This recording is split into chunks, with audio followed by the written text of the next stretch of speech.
Hey guys, how's it going? Z Butler TCG here. I know a lot of players have been enjoying some of my older, longer theory lesson videos that I personally really enjoyed making, and so today I wanted to apply the problem-solving deck building article that I'd had before, as well as format progression and things like that, to a Zoodiac deck that I piloted last night at locals. My only loss was to Infernoble, which, I mean, it was pretty unavoidable. I don't think there's really anything I could do. But overall, I've been really enjoying certain aspects of the format. The current format is currently in the middle of a cyclical. We're in the middle of a cyclical format, and what I mean by that is that certain trends will kind of come and go in like a cycle. So right now, post Phantom Rage and pre Genesis Impact, we're at a point where like Virtual World and Zoodiac / Zoodiac Eldritch, or just Zoodiac variants as a whole, are very popular. Dinosaur has kind of fallen off. It's still there, but it's very infrequent. And Infernoble and Dragon Link are just kind of like the ignorant combo decks that you can't really do much about, but you have to respect. And so I wanted to showcase that kind of idea by showing a build that was put together by me and a couple other, it was some advice from like Hanko and a couple other friends of mine, with the idea of the current format trends in mind. So I'll go over like the details of the deck, and then afterwards I'll kind of go over what makes this format particularly interesting for deck building, despite all the the high number of decks.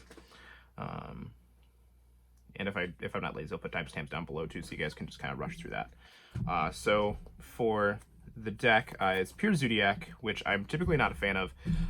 The Zoodiac deck itself actually has quite a number of problems, especially now that there's no Broad Bowl. So consistency is a big one. Like, you can't just make one zoo into a million cards. And you need an ability to answer problems, whatever those problems of the current format may be. So currently, it's mirror matches and True of all calamities are kind of the problems. And so I built this with that in mind. Virtual World is a bit of a tough matchup, but you just kind of grind it out. And actually, I played against 2 Virtual Worlds last night, and I 2-0'd both of them because it was like the deck just really does that. Mirror match can be a little difficult. If you're not very familiar with the Zoodiac mirrors, you will struggle, most assuredly, because it's a very resource-intensive game. So first, for the starter cards, I'm going to put all the zoo cards here because they're all starter cards. So you've got 3 each of Ram, Whiptail, and Thoroughblade, and then 3 Tenki and a Barrage. So these, I would say, are all of your hardest starters, with Thoroughblade being the absolute worst. These ones tend to not interact with hand traps as much, whereas Thoroughblade can make Gamma and Ogre infinitely better. Barrage obviously makes Ogre stronger, but these 9 just ignore it. The reason, though, for maxing out on each of these, and you'll notice I don't play Rapier. Rapier is just the worst one. It loses to every hand trap that is currently played, and I just was trying to avoid doing as... I applied the logic of doing as little as possible on your first turn to this deck, although generally I blind second. Well, game 1 I go first, and then games 2 and 3 I blind second. But this deck is also built very heavily for going second, so that way if I lose the die roll, I'm still totally fine. But 13 starters is obviously closer to 11 than... 13 is closer to 14 than 11, so that gives you a high number of starters. And because of that, your deck is highly consistent. You'll notice that all these 2 also can just end on, like, this. I mean, this is 13 ways to get to Trident, which is great. And obviously Ram is the best one, because, like, Ram plus anything is insane. Despite not playing Rapier, though, I do play the Mega Clops, because if I have indexed that you are not playing like, so games 2 and 3 especially, if I know that you're going to side out your Nibiru's and things, I am much more willing to do the Thoroughblade Ram play, which is Mega Clops, than otherwise. Game 1, I never did it, but I actually didn't do it last night. I never felt like I wanted to, but it was an option there. So that's your 13 starter cards. These are also like your main engine cards. And then the other like sort of like I would say proactive cards are 3 Desires and then Pankratops. So the idea is, I mean, obviously Desires is just for consistency, so I don't need to discuss that. But Pankratops in particular, I wanted to discuss because despite the fact that I choose to go first game 1, I still main decked Pankratops, and I even main decked where is it? Mind Control. And this is because your threats turn 1 are not high enough to where your opponent will almost ever just concede the game. Obviously, if you open up with like Trident set 4 and you Desires, you might be in a position where your opponent just has to concede the game. But in general, they won't just concede. They'll you'll interact with them. They'll simplify the game state, and then that's where these cards really start to shine. Is that on your next turn, after they've destroyed your Trident or removed your threats from the field, then these can be live. And this deck is very like slow and grindy, so that comes up a lot actually. So these are very good for that aspect. And then for like the more utility cards, you've got 3 Book of Moon, 3 Cosmic Cyclone. I actually main decked Harpy's Feather Duster. Again, this is just for going second or the game continuing to grind. And then one thing I did that I haven't seen elsewhere is I'm playing 2 Enemy Controller. This is for the mirror matches and like Eldritch, things like that. This card really shines in those kinds of grindy matchups. It's also just a good way to, like, if you have this with Pankratops, you can just force and negate, things like that. Enemy Controller was a very, very good card in theory. It didn't come up last night, but I also only have 1 local to test with it. However, going forward, I would consider actually dropping these for 2 Pot of Avarice, because you need the ability to continue to grind. I decided not to play Avarice because I was worried about it being dead early, but I think I would consider playing Avarice over the 2 Econs, but I'm not totally sold on that yet. I might also cut the Harpy's Feather Duster because it's just a blowout, and I don't feel like you need that many bombs game 1 because you have like this, and then I consider Mind Control a bomb, and you've also got Monster Reborn, and Barrage is a bomb that's also a starter. So you've got a ton of just like these really powerful cards turn 1 that you don't necessarily need. So that's, I mean, that's something to consider too, because the main idea behind this is that you just want your deck to be as consistent as possible. But then you've got all these cards for utility. All of these are really good draws throughout the entire game too. You'll notice like the only one that's like an arguably like a weak draw turn 1 is Harpy's Feather Duster, but if you draw any of these other 9, you're great. Book of Moon really started to shine with like abusing Zeus and things like that. And Cosmic Cyclone is obviously just the premier spell and trap removal card right now due to cards like the Golden Lord or the Golden Land cards existing. So then for defensive cards, I play a high number of them, and you also notice too, like, so to go really quick, these are also defensive cards, which is really good. So you could even include these as defensive cards and utility cards, and like Enemy Controller as a reactive extender.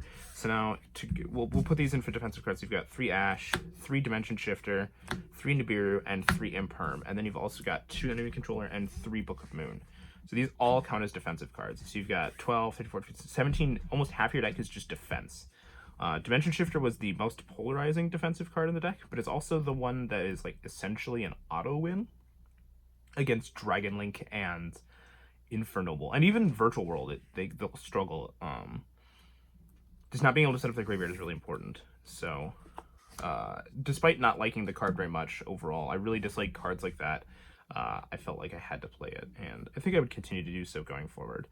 But yeah, this is one of the examples of the deck, what I'm referring to with the deck. Like, you're not playing a lot of like proactive threats, you're playing a lot of reactive threats, and then on the following turn, cards like Pankratops, Mind Control, and even Desires can come up. Like, there was multiple games where I would use Desires 2 times in a game. I know a lot of players are afraid of doing that because they're afraid of decking out, but that comes up a lot. So that was the main deck. It's 40 cards.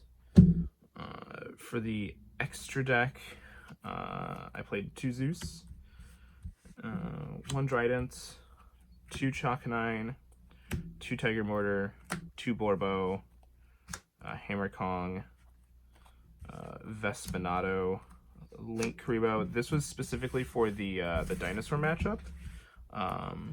Link Karibo is just to get rid of the Lost World tokens so you can start targeting cards. Ossa for the mirror match, Phoenix, and then Infinitrack, Fortress, Megaclops. So I feel like this is all really standard. However, a couple things I did notice. I found myself consistently wanting a second Hammer Kong and potentially wanting a third Tiger Mortar. Chalk-9 I didn't use as often, I think, as a lot of people think that you do. I used it more just as like a filler material, but Tiger Mortar ended up being very important. So going forward, I would try to maybe find room for these two. But that was the extra deck. And then for the side deck last night specifically, I had sided 3 token collectors. That's just a concession for the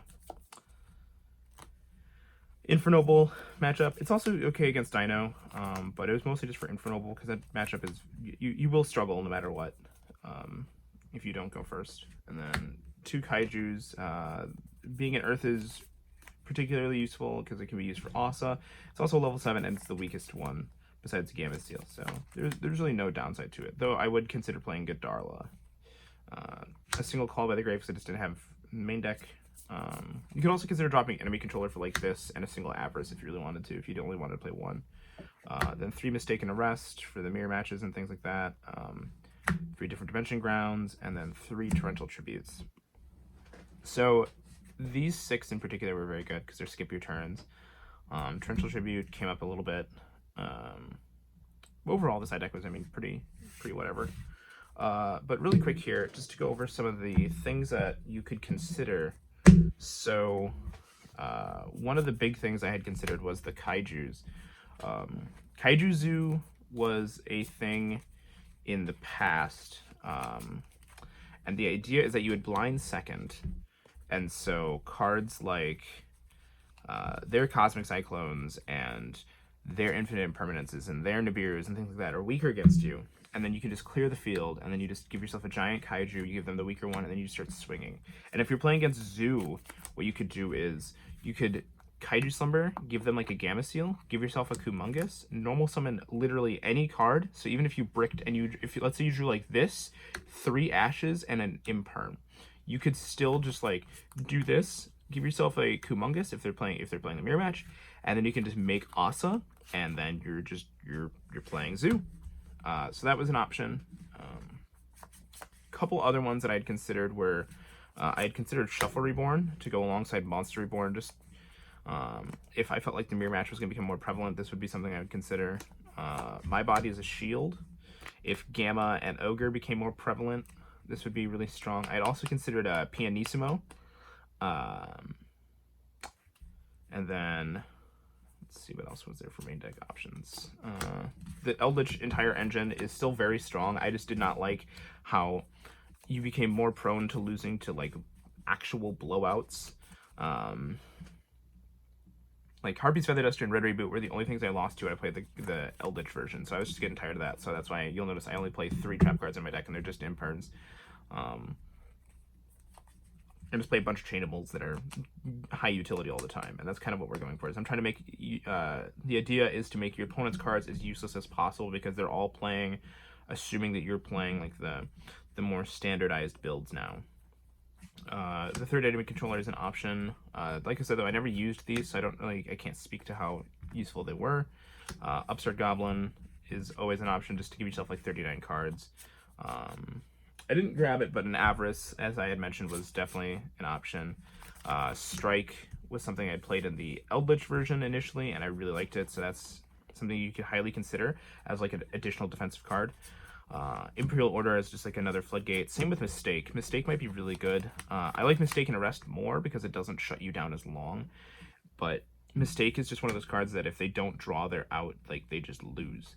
The issue I have with Mistake and cards like that are that right now it is deemed correct to play cards such as Cosmic Cyclone, and even the Eldritch the Golden Lord, which can answer that. And so I don't feel like playing continuous trap floodgates is the way to go, at least not for now. Dimensional Barrier was something I had considered. This card has a lot of utility in almost every matchup too, so I think overall it's much better than I feel like it's been given credit for this format. And then some extra deck options were like Barricade Board Blocker, Unicorn, the additional Zoos, number F0 Utopic, whatever, Beyond, or whatever the thing was. That's an option too.